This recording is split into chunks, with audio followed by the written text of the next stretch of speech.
everybody. Hello. Thank you so much. Thank you, everybody. Have a seat. Have a seat. Well, hello, London. It is good to be back in the UK. Thank you, Khadija, for that wonderful introduction. I was saying backstage, I'd vote for her for something.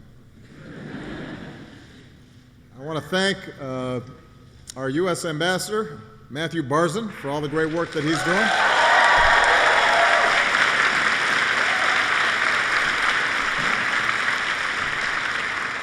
And it is wonderful to see all of you. I guess you all know why I came this week. It's no secret. Nothing was going to stop me from wishing happy birthday to Her Majesty and meeting George, who was adorable. Michelle and I had the privilege to visit with Her Majesty and the Duke of Edinburgh yesterday. I can't tell you what we talked about. I can tell you that I hope I am such a engaging lunch partner when I am 90. And I'd like to thank Her Majesty for letting us use one of her horticultural halls for this town hall. I also just came from touring Shakespeare's Globe, which is a good way to start your Saturday morning. Today is the 400th anniversary of Shakespeare's death. And as he once wrote, brevity is the soul of wit, so I will try to be brief on the front end so we have time for a conversation. These are some of the favorite things that I do when I travel around the world, is just have a chance to meet with young people and hear from them directly. It's inspiring to me. It gives me new ideas, and I think underscores the degree to which young people are rising up in every continent to seize the possibilities of tomorrow.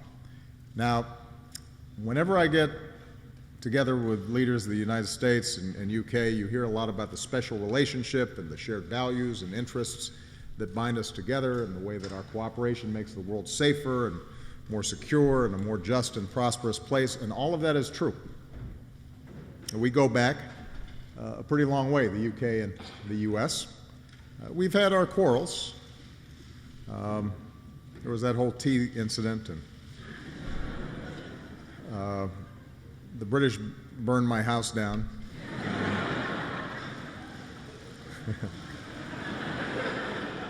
But we made up. It was for the tea. Ultimately, we made up and ended up spilling blood on the battlefield together side by side against fascism and against tyranny, for freedom and for democracy. And from the ashes of war, we led the charge to create the institutions and initiatives that sustained a prosperous peace. NATO, Bretton Woods, the Marshall Plan, the EU, the joint efforts and sacrifices of previous generations of Americans and Brits are a big part of why we've known decades of relative peace and prosperity in Europe, and that in turn has helped to spread peace and prosperity around the world. And think about how extraordinary that is. For more than 1,000 years, this continent was darkened by war and violence.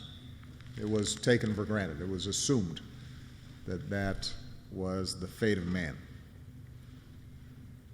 Now, that's not to say that your generation has had it easy. Both here in the United States, your generation's grown up at a time of breathtaking change. You've come of age through 9/11 and 7/7. You've had friends go off to war. You've seen families endure recession. The challenges of our time, economic inequality and climate change, terrorism and migration, all these things are real. And in an age of instant information, where TV and Twitter can feed us a steady stream of bad news, I know that it can sometimes seem like the order that we've created is fragile, maybe even crumbling. Maybe the center cannot hold. And we see new calls for isolationism or xenophobia. We see those who would call for rolling back the rights of people, people hunkering down in their own point of view and unwilling to engage in a democratic debate. And those impulses, I think we can understand. They are reactions to changing times and uncertainty. But when I speak to young people, I implore them and I implore you to reject those calls to pull back. I'm here to ask you to reject the notion that we're gripped by forces that we can't control. And I want you to take a longer and more optimistic view of history and the part that you can play in it. I ask you to embrace the view of one of my predecessors, President John F. Kennedy, who once said, "Our problems are man-made, therefore they can be solved by man, and man can be as big as he wants." That's how, since 1950, the global average life expectancy has grown by 25 years. Since 1990, we've cut extreme poverty around the world in half. That's how over the past 100 years, we've come from a world where only a small fraction of women could vote to one where almost every woman can. That's how, since just the year 2000, we've come from a world without marriage equality to one where it's a reality in nearly 24 countries, including here and in the United States. Every few months, I speak with a new group of White House interns. They're roughly your age. They come in for 6 months. They are assigned to various aspects of the White House. And I often talk to them about the fact that if you could choose one moment in history in which to be born, and you didn't know ahead of time what you were to be, you didn't know whether you were a man or a woman, what nationality, what ethnicity, what religion, who your parents were, what class status you might have. If you could choose one time in history where the chances that you led a fulfilling life were most promising, you choose right now, this moment. Because the world, for all of its travails, for all of its challenges, has never been healthier, better educated, wealthier, more tolerant, less violent, more attentive to the rights of all people than it is today. That doesn't mean we don't have big problems. That's not a cause for complacency, but it is a cause for optimism. You are standing at a moment where your capacity to shape this world is unmatched. What an incredible privilege that is. And you've never had better tools to make a difference, to forge a better UK and a better Europe and a better world. So my primary message today is going to be to reject pessimism and cynicism.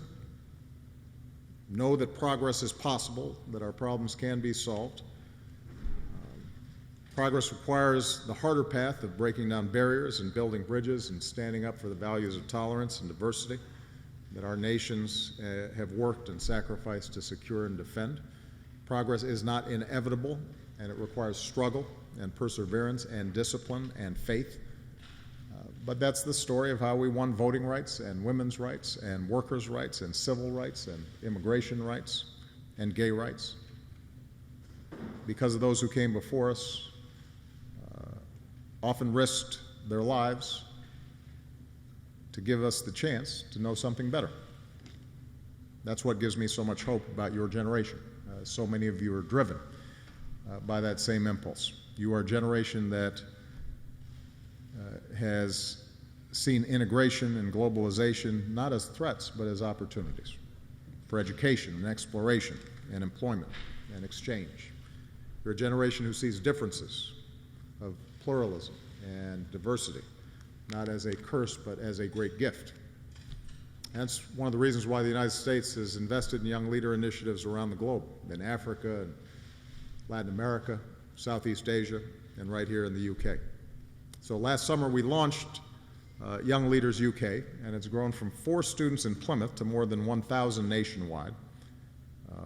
A diverse group of Brits aged 18 to 30 from government and NGOs and the private sector, including many of you here today. I know Ambassador Barzan has held town hall workshops at more than 100 high schools with more than 14,000 sixth formers.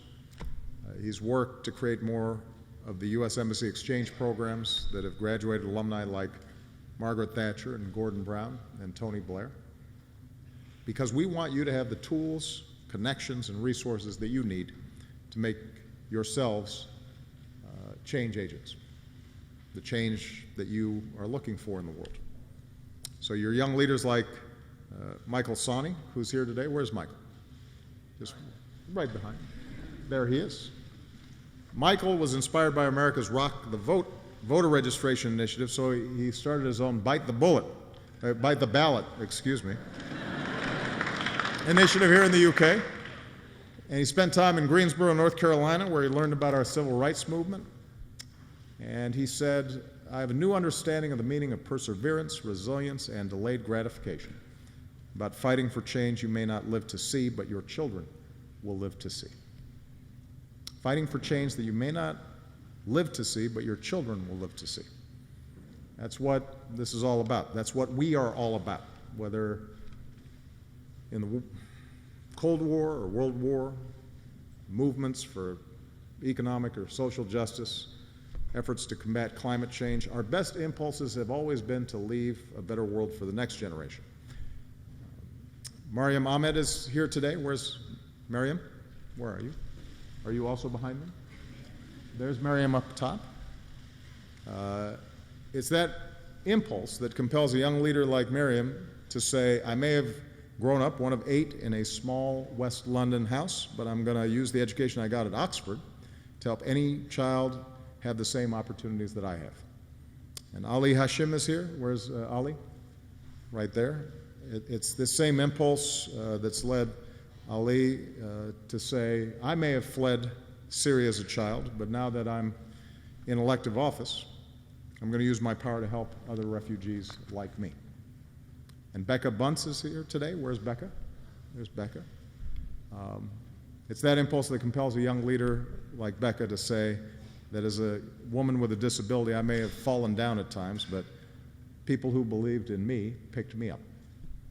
And I'm going to pay it forward by fighting for people with disabilities and against violence against women, because I believe the world can be a better place.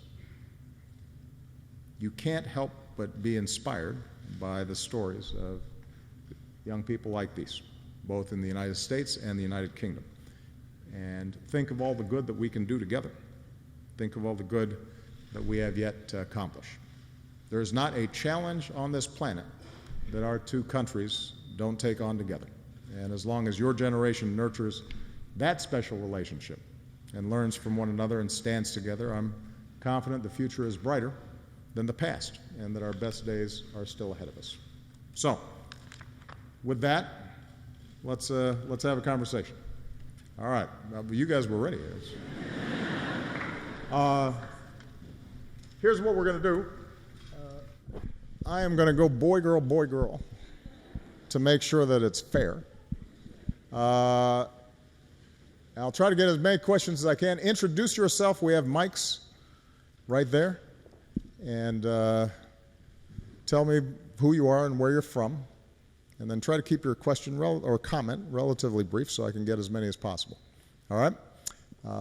And we will start right here. Mr. President, my name is Cleona McCartney from Belfast, Northern Ireland. The special relationship has felt nowhere stronger than in Northern Ireland, where America has played a really important role in our peace process. How will your predecessor and those to come after you help to foster that? Well, Northern Ireland is a story of perseverance, and the fact that your generation, how old are you now? 21. I mean, your experience has been entirely different than your parents. There's still huge problems there, some of them political, some of them economic, but every year we have, on St. Patrick's Day, folks from Ireland come, and we had both your first Prime Minister and Deputy Prime Minister come, and folks are working these issues through. And what's interesting is the degree to which the example of peacemaking in Northern Ireland is now inspiring others. So in Colombia, Latin America right now, they're trying to undergo a peace process, and they've actually brought people from Northern Ireland to come and describe how do you overcome years of enmity and hatred and intolerance, and try to shape a country that is unified. You know this better than I do, but one of the things that you see in Northern Ireland that's most important is the very simple act of recognizing the humanity of those on the other side of the argument, having empathy and a sense of connection to people who are not like you. That's taken time, but you're now seeing that, and I think among young people who are interacting more, you're seeing that. It requires also forging a new identity that is about being from Northern Ireland as opposed to being unionist or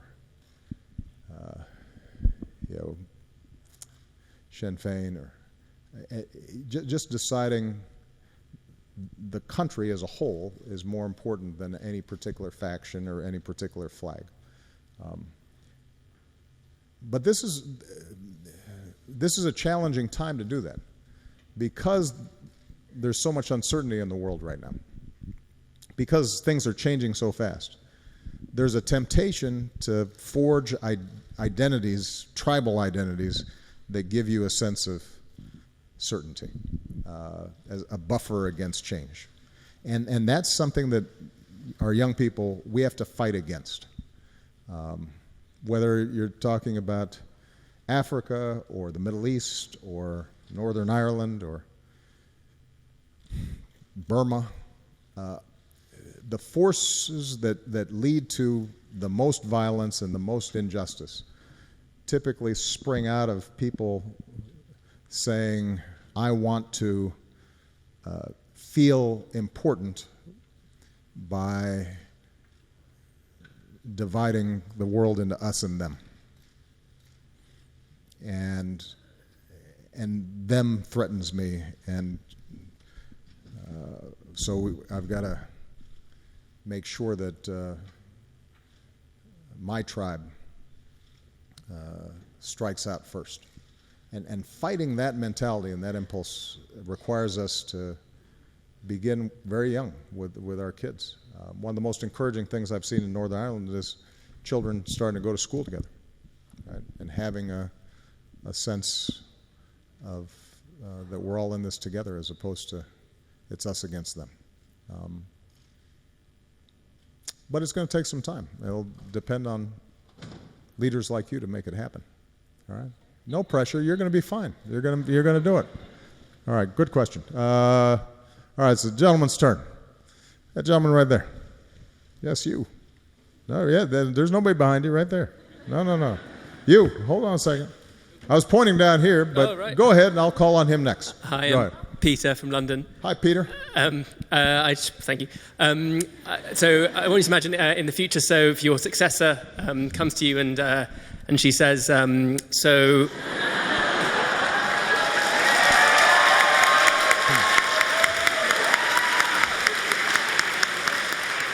I suppose it could be Bernie. And she says, I want you to prioritise education, healthcare, and defence. These are three issues we've got. We've got a limited budget. And what's your priority, and how do you think about ranking those? And what would you like to see as your core priorities there? For the next president. And ongoing, and for yourself as well. But yeah. So. Well,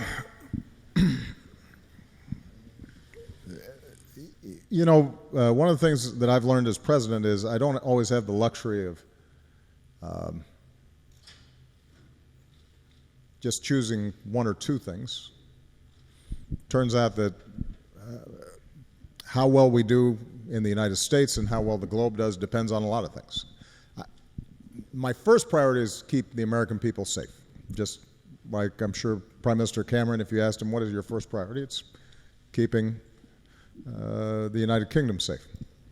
So security is always going to be a top of the list item. And the threats from ISIL and transnational terrorism are absolutely critical to address. But how we address them is important. And recognizing that security is not just a matter of military actions, but is a matter of the messages we send and the institutions that we build and the diplomacy that we engage in and the opportunities that we present to people. That is going to be important for the next President of the United States and any global leader to recognize. I mean, I am in awe of our respective militaries, the men and women in uniform who serve their country and make such extraordinary sacrifices. But we do them a disservice if we think that the entire burden of keeping the world safe is just placed on those who are in uniform. That's where diplomacy comes in. You look at something like Iran, where obviously the United States and Iran has had a terrible relationship since 1979. The theocracy there has engaged in all kinds of very dangerous and provocative behaviors, and they were on the path to obtain a nuclear weapon. The hard diplomatic work that we did along with the UK and the EU and members of the Security Council to forge an agreement where they are no longer on the path to get a nuclear weapon. We never engaged in a military strike to do it, but it resulted in a much safer world. And the same is true when you think about development in sub-Saharan Africa. An organization like Boko Haram is ideologically driven, and we have to help countries like Nigeria fight against the brutality and the rape and the pillage that they engage in. But if there are communities where children can't read or feed themselves, they are much more vulnerable to fostering these kinds of demented ideologies. So I think it's not an either-or question, and it's important for young people who, very many thoughtful young people, I think, instinctually are suspicious of military action because too often it's been used as a knee-jerk response to problems as opposed to part of a broader set of solutions. But we have to do both, and we can do both. In terms of the United States right now, I would love to see a focus on early childhood education as the next step in filling out our social safety net. We don't yet have institutions that are fully adapted to the fact that guess what? Women work and support families, and they need things like paid family leave and high-quality child care. And we know that when we invest in children between the ages of 0 and 3, that the outcomes in terms of them getting effective educations and having thriving lives are enormous. We end up saving huge amounts of money from reduced crime and poverty if we just make that early investment. That's something that some countries do better than others, and we can learn from other countries along those lines. Across the board, across the developing world right now, I think we have to attend to issues of inequality. And one of the places to start addressing these issues of inequality is making sure that every child's getting a decent education. And a lot of our countries are not doing as well as they should on that front. So, all right, who's next? All right.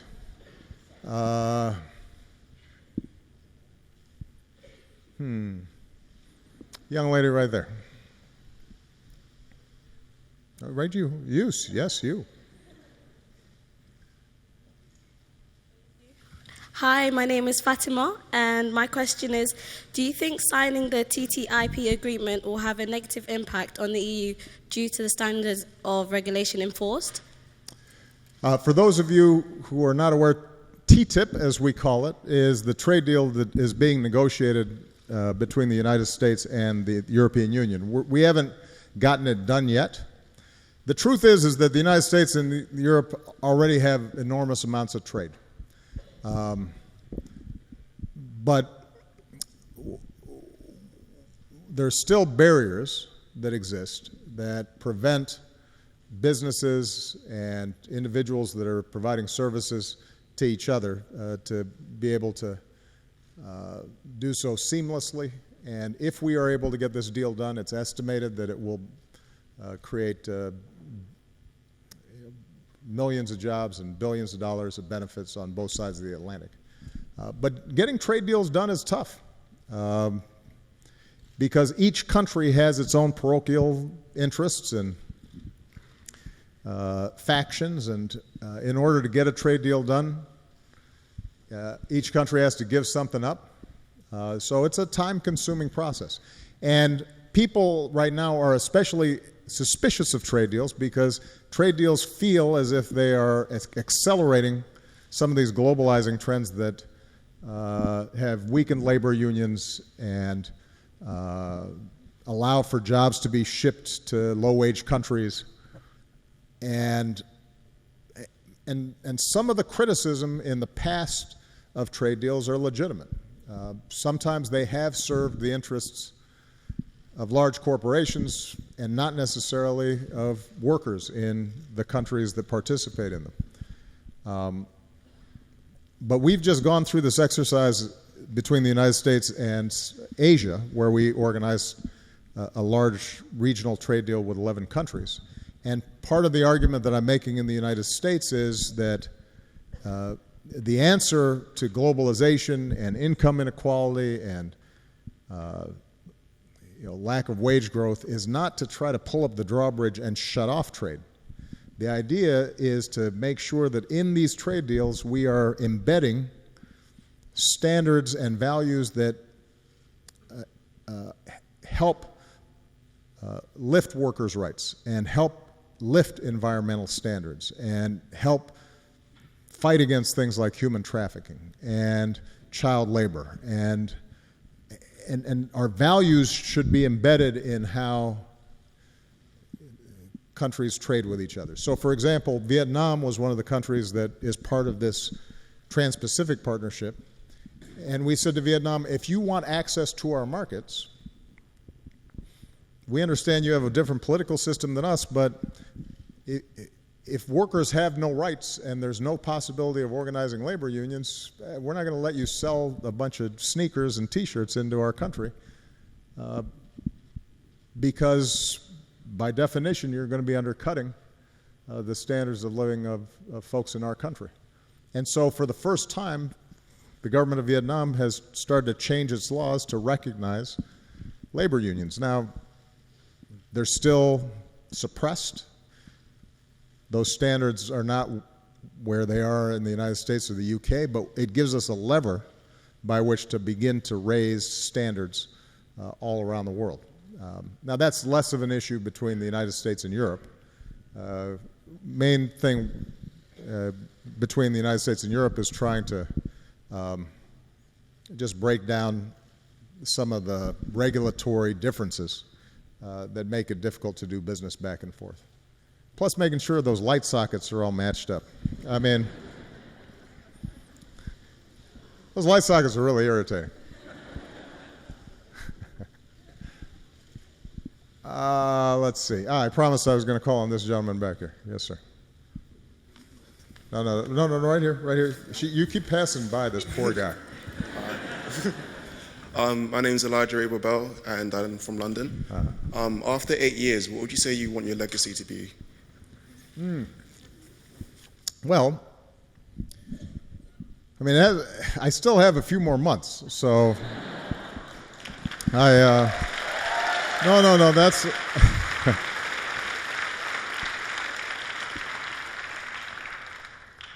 actually 8 months and 52 days. Or, not that I'm counting. I just made that up. I actually don't know. It's roughly something like that. Yeah, you know, it's interesting. When you're in the job, you're not thinking on a day-to-day basis about your legacy. You're thinking about how do I get done what I'm trying to get done right now. And I don't think that I'll have a good sense of my legacy until 10 years from now, and I can look back with some perspective and get a sense of what worked and what didn't. There are things I'm proud of. The basic principle that in a country as wealthy as the United States, every person should have access to high-quality health care that they can afford. That's something I'm proud of. I believe in.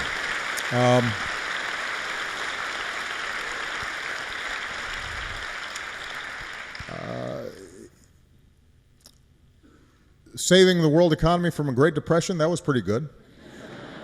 The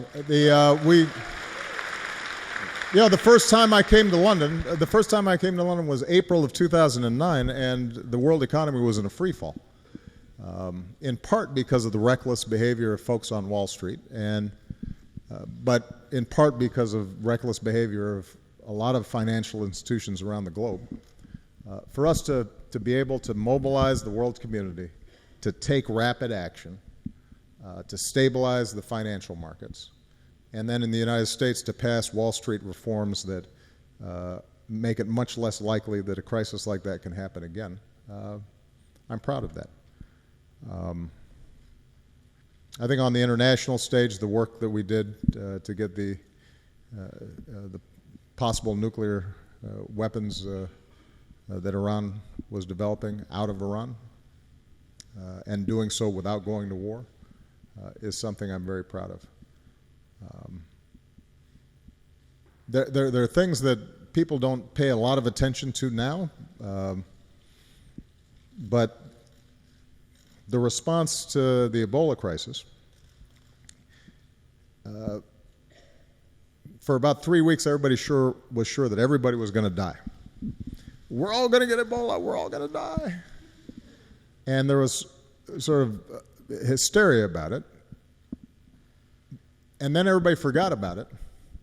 And the reason everybody forgot about it was because we mounted what was probably one of the most effective, if not the most effective, international public health responses in the history of the world, and saved hundreds of thousands of lives. So, I don't know. I'll look at a scorecard at the end. And I'm proud about the fact that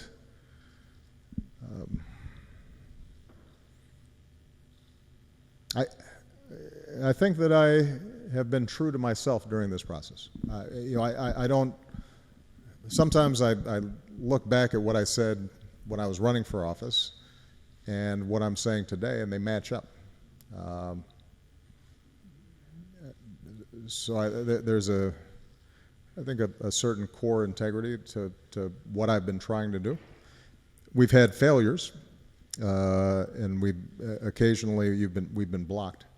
But this goes back to one of the themes of my opening statement, and it's important for all the young people here to remember. Change takes time, and oftentimes what you start has to then be picked up by your successors or the next generation. If you think about the gap between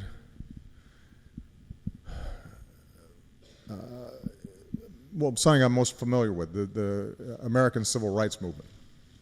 You had abolitionists in the 1700s who were fighting against slavery, and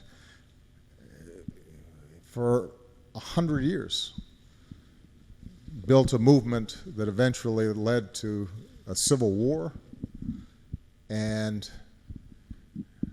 the amendments to our Constitution that ended slavery and called for equal protection under the law.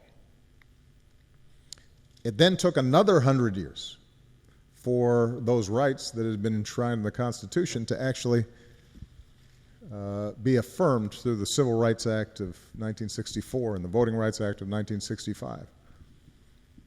And then it's taken another 50 years to try to make sure that those rights are realized. And they're still not fully realized. There's still discrimination in aspects of American life, even with a black president. And in fact, one of the dangers has been that by electing a black president, people have then said, well, there must be no problems at all. And obviously, you see Ferguson and some of the issues that we've seen in the criminal justice system indicating the degree to which that was always false. So, does that mean that all the work that was done along the way was worthless? No, of course not. But it does mean that if any of you begin to work on an issue that you care deeply about, don't be disappointed if a year out things haven't been completely solved. Don't give up and succumb to cynicism if after 5 years poverty has not been eradicated and prejudice is still out there somewhere and we haven't resolved all of the steps we need to take to reverse climate change. It's okay. Dr. King says the arc of the moral universe is long, but it bends towards justice. And it doesn't bend on its own. It bends because we pull it in that direction, but it requires a series of generations building off of what the previous one has done. And so as president, I think about it in those ways. I consider myself a runner, and I run my leg of the race, but then I've got a baton, and I'm passing it on to the next person, and hopefully they're running in the right direction as opposed to the wrong direction, and hopefully they don't drop the baton, and then they go, and then they pass it on to somebody else. Right? And that's how I think you've got to think about change generally. Okay. All right. It is a young woman's turn. Yes, right here. In the red. Yes, you. No, that's you. You're wearing red. Yes.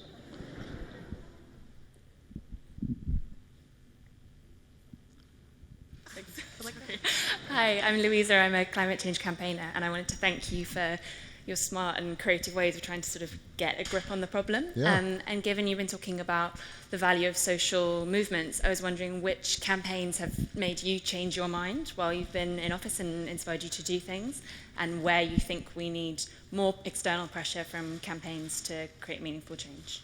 Well, that's an interesting question. And are you talking about climate change in particular, or are you talking about just generally on a whole spectrum of issues? That's interesting. It's interesting because I started as a community organizer trying to pressure politicians into getting things done. And then now I'm on the other side, and so what's worked and what hasn't?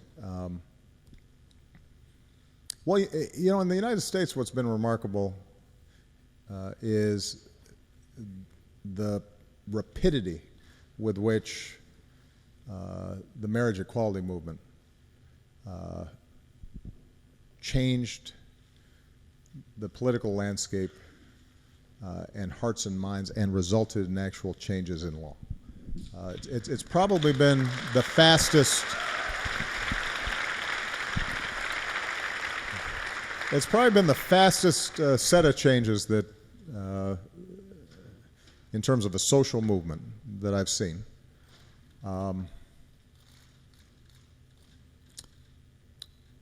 On issues of LGBT rights generally, I didn't need a lot of pressure. I came in working on ending a policy called Don't Ask, Don't Tell that was preventing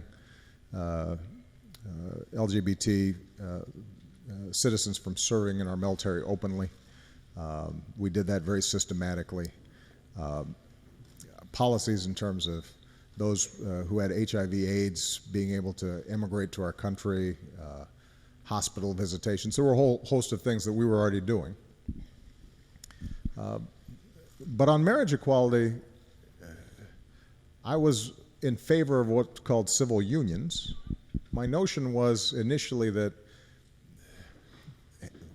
labeling those partnerships as marriage wasn't necessary as long as people were getting the same rights. And it would disentangle them from some of the religious connotations that marriage had in the minds of a lot of Americans. And that's where I think, now I have to confess, my children generally had an impact on me. People I loved who were in monogamous same-sex relationships explained to me what I should have understood earlier, which is it was not simply about legal rights, but about a sense of stigma, that if you're calling it something different, it means that somehow it means less in the eyes of society. I believe that the manner in which the LGBT community described marriage equality as not some radical thing, but actually reached out to people who said they care about family values and said, if you care about everything that families provide, stability and commitment and partnership, and then this is actually a pretty conservative position to take, that you should be in favor of this. I thought there was a lot of smarts in reaching out and building and framing the issue in a way that could bring in people who initially didn't agree with them.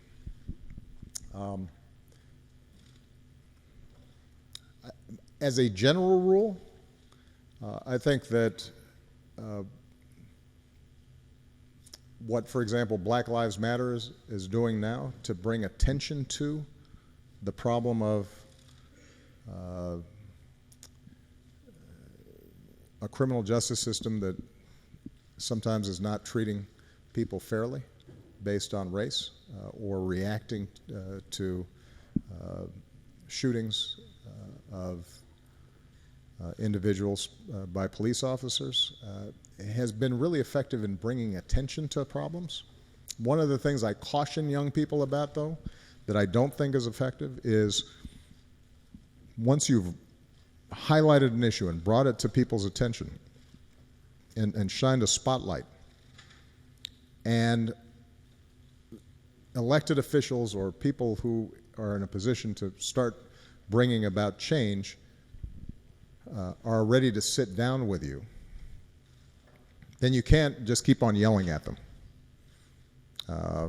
And you can't refuse to meet because that might compromise the purity of your position. The value of social movements and activism is to get you at the table, get you in the room, and then to start trying to figure out how is this problem going to be solved. You then have a responsibility to prepare an agenda that is achievable, that can institutionalize the changes you seek, and to engage the other side, and occasionally to take half a loaf that will advance the gains that you seek, understanding that there's going to be more work to do, but this is what is achievable at this moment. And too often what I see is wonderful activism that highlights a problem, but then people feel so passionately and are so invested in the purity of their position that they never take that next step and say, okay, well, now I got to sit down and try to actually get something done. So the Paris Agreement that we just negotiated and that a number of countries just signed yesterday on Earth Day. The agreement we shaped is not going to, by itself, solve climate change. the science argues that the world is going to need to do a lot more in order for us to prevent catastrophic climate change. But my strategy from the start has been, all right, if I can get the Chinese to agree with us as the two largest emitters that we have to do something, and lock in China with us for the first time to take some serious steps around reducing carbon emissions. And if by getting the two largest emitters, I can now leverage all the other smaller countries to also put in their own targets for emissions. And if we can set up an architecture that recognizes the need for carbon reduction and can allow people to, allow countries to hold each other accountable, then that's a start. And we can now start turning up the dial as our science and our understanding improves, as technology improves, so that poor countries don't feel that they have to choose between development and carbon reductions. And there are all kinds of compromises in that. But it's a start. Now, there are some climate activists who, after the Paris Agreement was signed, said, this is not enough. But they're not in a conversation, apparently, with Prime Minister Modi of India, for example, who's thinking, I've still got several 100 million people without electricity, and I have some obligation to try to relieve them of their poverty and suffering. So I've got to balance those equities against the imperatives of the planet as a whole.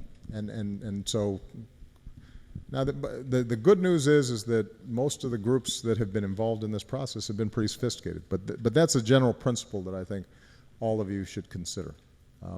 Make noise, and occasionally you can act a little crazy to get attention, to shine a spotlight on the issue, to highlight it. But once people who are in power and in a position to actually do something about it are prepared to meet and listen with you, do your homework, be prepared, present a plausible set of actions, and negotiate, and be prepared to move the ball down the field even if it doesn't get all the way there. All right? No. You do, but it wouldn't be fair if you just start yelling out a question and because it's a guy's turn also. So all right, go ahead. And thank you, President. Firstly, for all you did for the world and for mankind. I think you made a great contribution, and you inspire a lot of young people across the world. But my question is slightly on East Africa, since you said, and you can ask me any question. Just last week, 400 young boys has died at the Mediterranean Sea, and trying to seek a better life, mostly left in Somalia. And those young boys has lost their livelihoods since there is international ships coming to the Somali territorial water, and those ships has been trying to protect the international ships from the piracy. But at the same time, they have been dumping. There has been a lot of proven cases that they've been dumping a waste to the Somali Sea. And also there is a proven cases within the coast cities that children are dying with strange diseases that they've never seen. There is these things that come into the coast that came out from the sea. So today, I had the opportunity to ask you, while you're here for the next 8 or 9 months that you have, can you kindly use your leverage within the international arena to galvanize the international community to look at this issue? And can you share some practical steps that you can take to ensure this doesn't happen? Well, I'll be honest with you. I'm not fully familiar with some of the issues you referred to. I'm certainly familiar with the challenges that Somalia has been going through. And we've been working aggressively to try to help Mogadishu develop a functioning state that can protect its people and that can get an economy moving that gives young people opportunity. I'm certainly familiar with the issues of piracy and the international concerns that led to many of these ships patrolling these areas. I'm less familiar with some of the issues that you discussed. So what I'll do is after this meeting, as we're shaking hands, I'll try to get some additional information from you.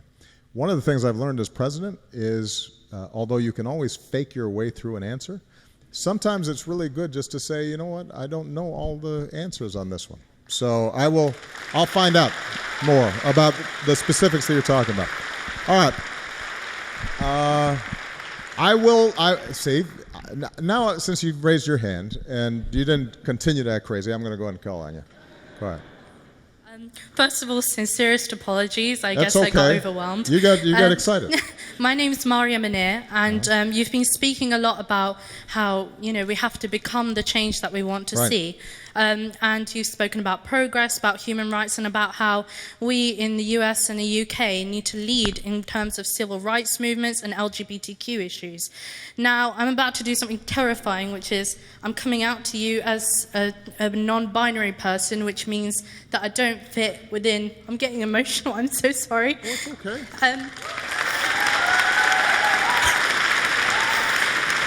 Because I'm from a Pakistani Muslim background, which inevitably has cultural implications, and I know that in North Carolina recently with the bathroom bill, people are being forced to obviously produce birth certificates to prove their gender in order to go to the toilet. In the UK, we don't recognise non-binary people under the Equality Act, so we literally have no rights. So if there was any discrimination, there's nothing we can do. I've been working for the last 9 months with the UK Civil Service Fast Stream with Gillian Smith in order to do what I can, even though I'm still at university and running for local election at the same time in Watford. I've managed to get them to respect pronouns. I managed to get them to commit to gender-neutral toilets. And these are things I've done as a student. And I really, really wish that yourself and David Cameron would take us seriously as transgender people, and perhaps you could elucidate as to what you can do to go beyond what has been accepted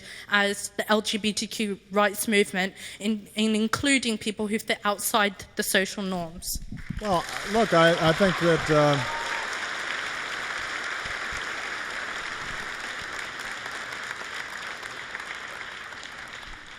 first of all, that wasn't that crazy.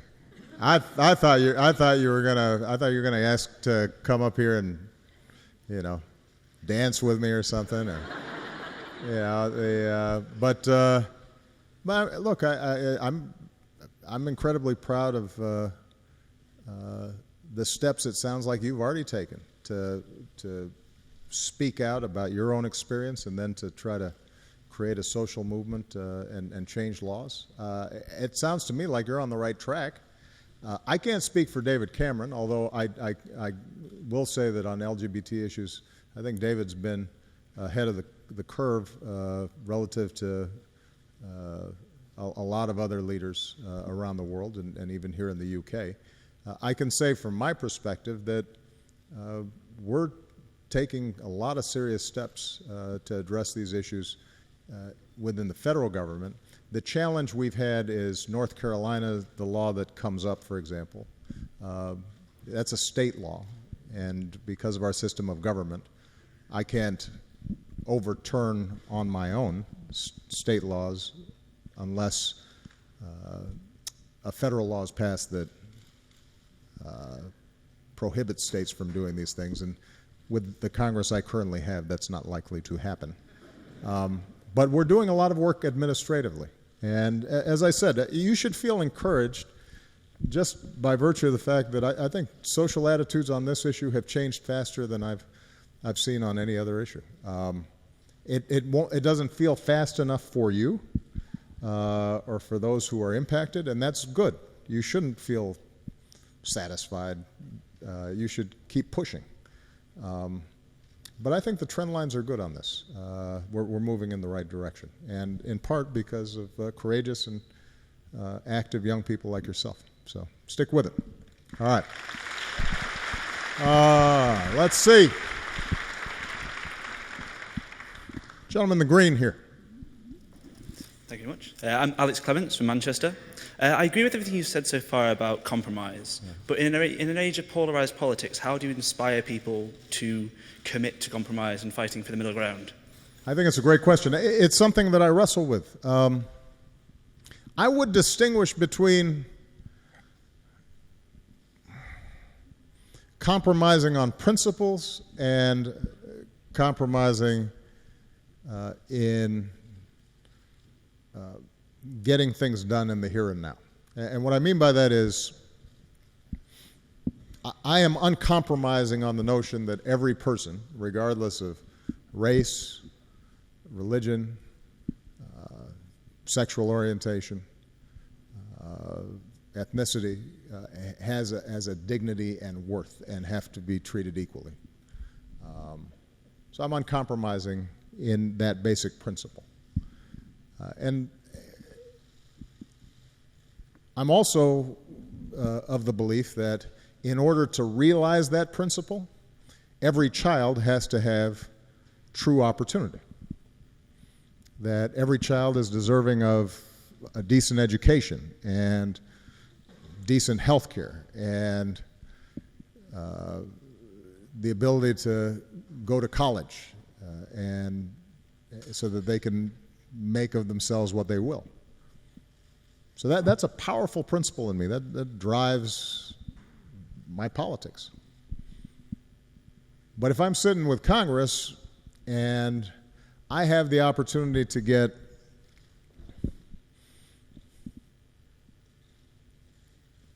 half a million more kids into an early childhood education program, even though I know that will leave 2 million who need it out of the program, but the alternative is none, I'll take 500,000, right? And I can look at myself in the mirror and feel good about the 500,000 that I'm helping, knowing that the next round of budget negotiations that we have, I'm going to go for another 500,000.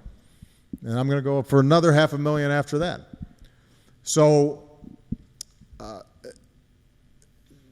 I think it's important for everyone to understand that you have to be principled. You have to have a North Star, a moral compass. There should be a reason for you getting involved in social issues other than vanity or just trying to mix and mingle and meet, cute people that you're interested in. Although that's not a bad reason for.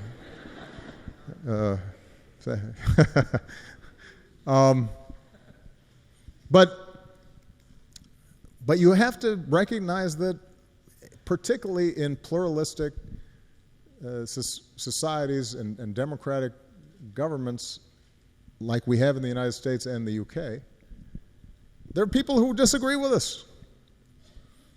They have different perspectives. They come from different points of view.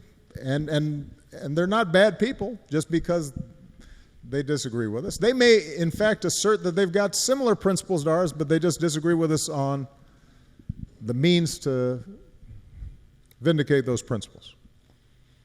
And you are absolutely right that we are in this age now, partly because of what's happened with our media, in which people from different political parties, different political orientations, can spend the bulk of their day only talking to and listening to and hearing the perspectives of people who already agree with them. I know less about the UK media, but in the United States, it used to be we had 3 television stations. And people might complain about the dominance of these 3 television stations, but there was one virtue to them, which was everybody was kind of watching the same thing and had the same understanding of what the facts were on any given issue. And today you have 500 television stations. And the internet will give you 1,000 different sources of information. And so what's increasingly happening in the United States is that if you're a conservative, then you're watching Fox News or you're reading a conservative blog post. If you're a liberal, then you're reading the Huffington Post or reading the New York Times. And there's this massive divergence that's taking place in terms of just what the agreed upon facts and assumptions are that we're talking about. And that does make it harder to compromise. And there have been some interesting studies that have been done showing that if you spend time with people who just agree with you on any particular issue, that you become even more extreme in your convictions because you're never contradicted, and everybody just mutually reinforces their perspective. That's why I think it is so important for all the young people here to seek out people who don't agree with you. That will teach you to compromise. It'll also help you, by the way, if you decide to get married.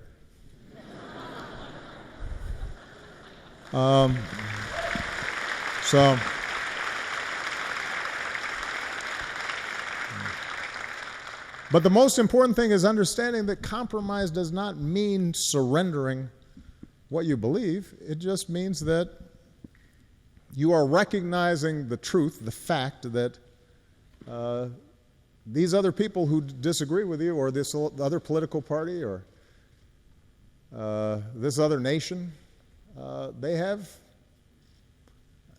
dignity too, that they have worth as well. And you have to hear them and see them. And sometimes we don't. We just... All right. How much time do I have, by the way, people? One more question? I'll make it two. I'll make it two. All right. Let's see. Let's see. Oh, all right. Well, that's a young lady right there. Go ahead. Good morning, Mr. President. Good morning. I'm losing my voice, so I apologise. That's okay. My name's Helen Vaughan Evans, and my question for you is, what leadership skills have you found yourself relying on most during your time in office, and why? A thick skin is very helpful.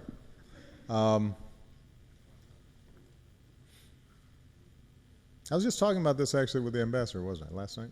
Where's Matthew? I think I was just talking about this. Yeah. Yeah, I think I was just talking. We were just talking about this.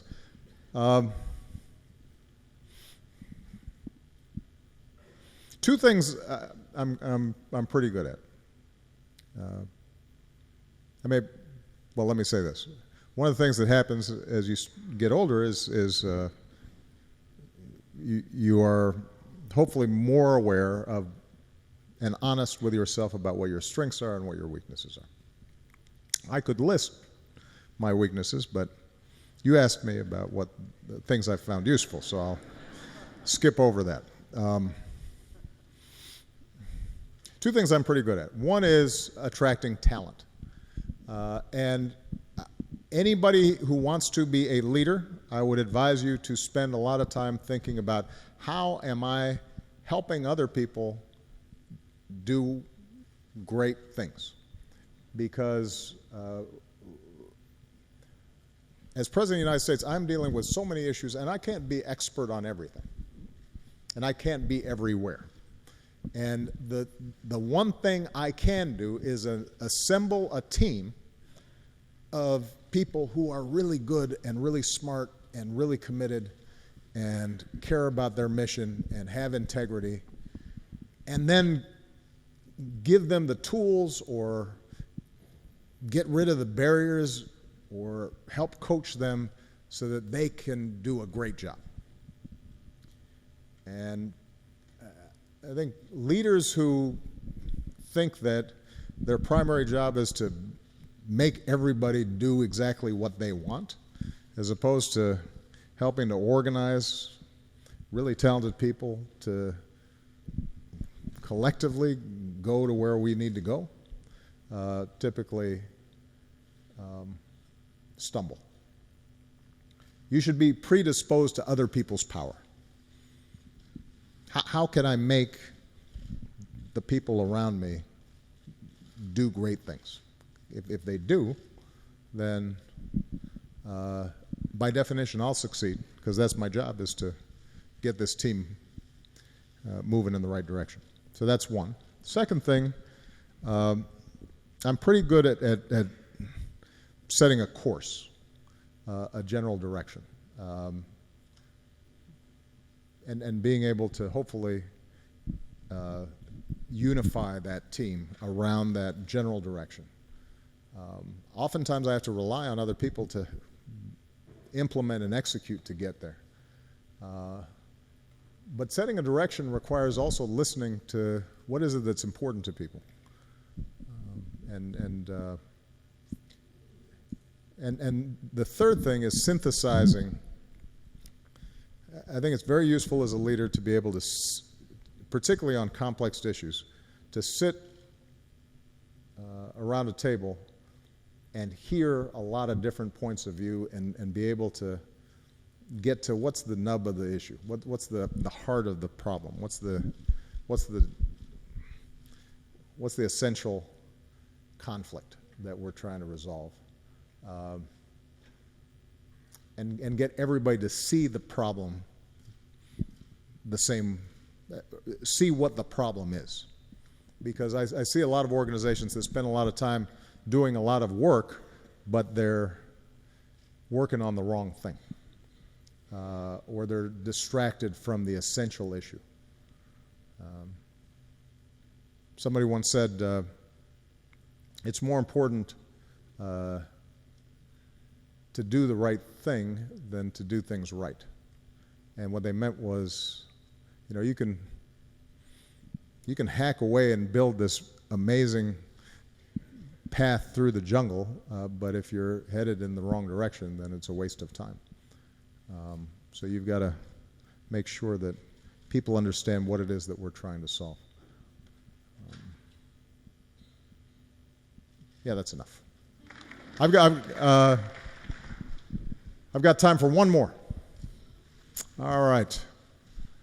The Sikh gentleman. Yes. Hello. So my issue is also, my question is related to an issue which minorities face in the USA. We see many times Sikhs being discriminated against as Muslims, and even if we were Muslims, that still doesn't give the right for anyone to be Islamophobic to us. So my question is, why isn't a firm stand being taken on issues such as airport security, where there's a lot of issues with the TSA? Since your neighbours in Canada, Justin Trudeau, he recently said that he's going to apologise for an issue which happened 102 years ago, and he's recently become Prime Minister. So why is it that he's taking a firm stand on an issue which happened so long ago, whereas countries such as the USA aren't taking a stand against discrimination when it is 2016? Well, hold on, before everybody starts applauding that question, let's make sure that we're on the same wavelength in terms of facts. I have taken an adamant stand against making sure that we're not racially profiling in airports. And it is explicit TSA policy not to racially profile. Now, does that mean that out of the hundreds of airports and thousands of TSA officials, that there has not been times where a Sikh is going through the airport and somebody targets them for secondary screening because of what they look like? Of course that's happened. But that's not my administration's policy, and I'm happy to provide you with chapter and verse as to why we have taken explicit stand against this. It does raise a broader issue that you're mentioning, which is that in pluralistic societies like the United States, like the UK, in diverse societies, one of our biggest challenges is going to be how do we approach keeping people safe and preventing terrorist acts. There was a time when terrorism was, here in the UK, was largely emanating from the IRA, so this is not a uniquely Muslim problem.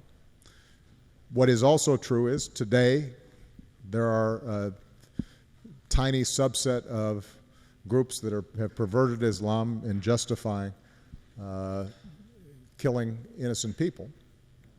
And how we do that in a way that is consistent with our values and consistent with pluralism and respect for religion is vitally important. And I about 4 months ago visited a mosque in the United States precisely to send a message that our greatest allies in this process are the incredible Muslim Americans who are historically fully integrated into our society, that economically are actually doing better than the average American in many measures, that are fighting in our armed forces, that are defending our people in all sorts of ways, and that if we engage in Islamophobia, we are not only betraying what is essential to us, but just as a practical matter, engaging in self-defeating behavior if we're serious about terrorism. And so the language that we use, the tactics and approaches that we take, the respect that we show all people, those are security matters. They're not, it's not just feel-good, liberal, political correctness. It's a matter of what is it that we're fighting for and how are we going to win this fight against people who are so blocked off from the reality of others who they don't agree with it, they'd be willing to blow themselves up and kill hundreds of people. It's the extreme of what I was just talking to this gentleman about the inability to compromise and recognize difference and feel comfortable with that. Look, this is going to be a challenging issue for some time to come, but I'm confident that it is an issue that we can succeed at. As long as young people like you are committed to not just believing the right thing and feeling the right ways, but fighting for it. And so long as you're engaged and active and speaking out and listening, and if you do that, I feel pretty good about our futures. I feel good about our chances. All right? You guys inspire me. Thank you very much. Appreciate it.